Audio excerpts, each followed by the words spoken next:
Businesses out of air conditioning in this brutal heat may be weeks away from relief. A viewer in Shawnee calling News 4 very concerned about employees at her local Family Dollar who have been without AC since the April tornado. News 4's Caitlin Ogle is there with the story. When we went inside, we saw 2 portable air conditioning units, 2 fans, and an employee was wearing a fan around her neck. They tell me the parts they need for their air conditioner won't be in until several months. I just see them suffering, and it hurts my soul. It hurts my heart.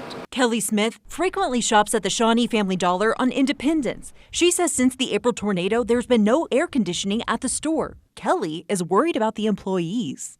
It's 100 degrees outside, which has to make it much hotter on the inside. News 4 going inside. It's hot and stuffy despite the portable units. They brought in these 2 rinky-dink fans that are in the front of the store that make no difference whatsoever.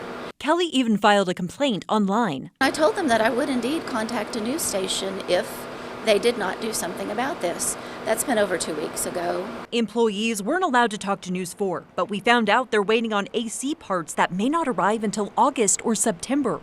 ACOT Climate Control says there's a huge backup in AC parts, supplies, and units after COVID-19 hit manufacturers. The stock has been depleted that they had, so now they're just custom building to order at this time. We've told customers 30 weeks at this point. Meanwhile, the operations director of Little Caesar says this is an issue they see year-round in their hot kitchens, especially after COVID. Now we're anywhere from, like I said, 14 to 20 days just to get a part to repair an air conditioner. The pizza chain using multiple portable units in several stores across the metro right now. How expensive are they? About $100 a day.